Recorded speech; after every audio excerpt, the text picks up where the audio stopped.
Hello, welcome back. We're getting close to the finish line with the Alocasias series. What I have left are in this episode are these two, which is the Sinuata and the Dragon Scale. And on the next episode, that will be the last one, I'm gonna address all the little ones that are around the yard, and I found the cutest little no drainage cups to put them in. But before we get to that, let's jump into this ones.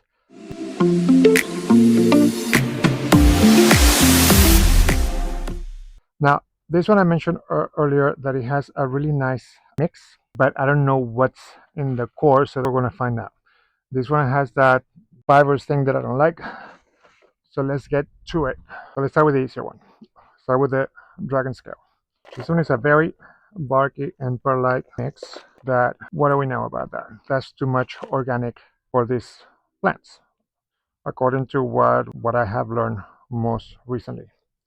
A lot of organic matter is not good for these plants because it attracts bacteria that this plant is very sensitive to. And in the middle, regardless of that gray barky media, we have that corky stuff. So it's more of a deceiving type of growing media. See, that's a good thing that about repotting these plants, because you might think looking at the top of the soil mix and you think, oh, it has a great mix, I don't need to do anything. And then you get here and then you'll be like, I didn't know that. So good thing that we're doing this. It has that adhesive with coco-peat, which is not good. Now, the root system is great. It doesn't need that much of a wash. So, regardless, that is just water. That is added stress, regardless. So any extra stress that we avoid. Now, drainage or no drainage. I have tried this plant before on, don't remember. There's one little corm right there, but it's too little to remove and make it viable. So let's see of what are the other thistles that I got. Those are too small for that. Oh, I know.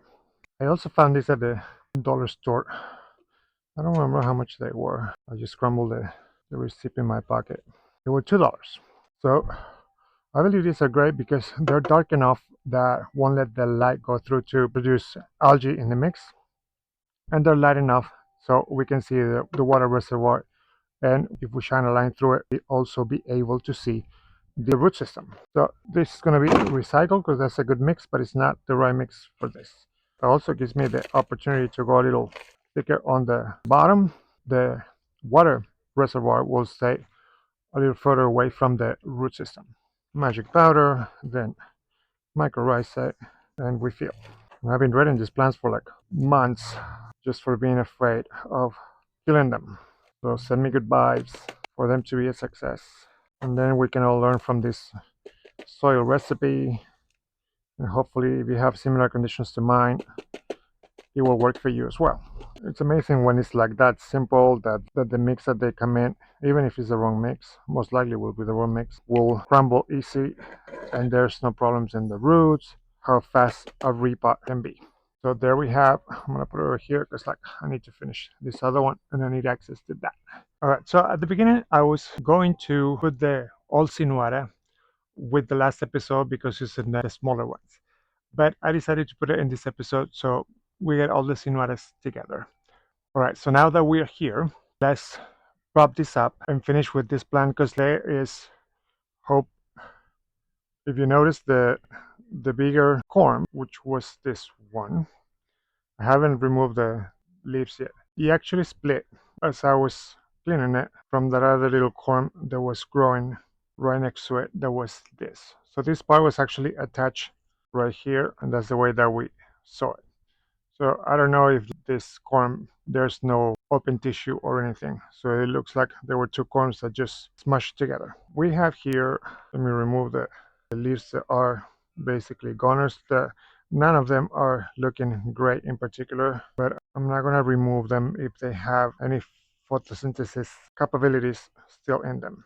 So as we saw on the other Sinuata, this root system is very thin, very different than the others. What I'm gonna do in this case is I'm gonna pair, I don't know what this is. I don't think this is viable because it's not attached to anything, but is something that I learned from Alocasias is to be patient and let them do their thing. This one is similar to that one, but this one has actually a corm in there. For these two, I know that they're gonna require a little extra care. So these are gonna go in the propagation box because they'll have a better chance there. So basically here we have the bigger corm with just one sprout on the side. And then we have two other similar corms that are not doing so great. And then the rest of them are more regular type of corms with one sprout on each. So because of the type of cups that I'm using for this, and I'm using no drainage, I'm gonna put one of the big ones with two of the regular corms in one of them. I'm gonna put the other big one with the biggest corm in another one, and then the smaller one with these other two corms in a final one. So let's do that to recap this episode. Now, because these root systems are so fine, I will add the powder to all of them, and even to the corm, because of the rooting hormone, the rest of the powder will prevent from rotting, but the rooting hormone will help to create more roots. All right, so these are going to need just a little bit of watering with the nutritious water and fill the reservoir. All right, so here you have a shot of the small Sinuatas, and now you can check the final repotting of the bigger ones. I'm gonna use that as the vessel. All right, so that barking mix is good, so I'm gonna reuse that. But this one is not because it has that adhesive. Thankfully, it doesn't have a lot. So the Sinuata corms I'm gonna put in here. We have one corm. Now that this mix is a little drier, how much more compacted and into one piece it becomes, that's only because it's not compaction, it's because of that adhesive. So what I want to see is what do we have in the core. Regardless, we need to remove all of this crap anyway. You see, like when you tap it, how it's like powdery? That's why the only explanation for that is that adhesive that growers have been used as a plug or as a cork. I probably assume that they grow this from seeds, maybe from corms, I don't know. Talking about corms, that's a good one. This might be even peat moss because it's so fine. Cocoa coir, even when it's dry and processed and everything, is more grainy. This one is really dusty, and that's more of the qualities or the attributes of or peat moss and not cocoa coir. There's a little tiny bit of perlite towards the middle. Look in comparison to them ones that we've been doing. How much finer this root system is in comparison to the other ones, regardless of the size. These roots are really fine. It's extremely fine. And there are a couple of tiny corms here and there, but they are tiny, so I'm not going to bother. I'm just going to try to just break a little bit the center here, and the rest is going to be done with the hose. But that definitely is not cocoa coir, is peat moss and adhesive. So it came out really easy, and we have another corm right here. Remove a little bit of the husk. So basically there are, this one has a leaf, yes, so 1, 2, 3, 4, 5 plants. So one of the reasons that is, so many leaves. Now this one, I believe that is my old Sinuata that completely died down and is trying to grow back, but it needs a repot too. But I'm gonna do it in the next episode with small ones because I'm also gonna divide it to have a better chance for success. So with this done, I'm gonna use the same setting as the dragon scale. I'm afraid that considering how fine the roots are, that a chunky mix like I have for my aroids, it will be too chunky to provide this with consistent moisture all around without creating dry rots. And all the same procedure. But since I got these two, the most recent.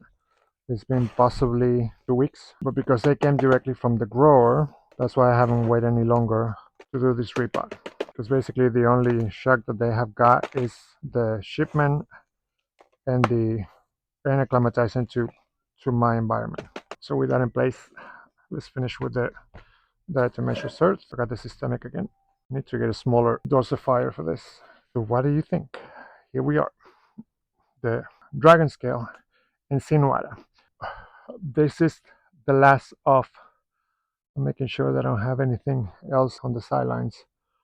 that I haven't addressed. When it comes to Alocasias, I don't think I do.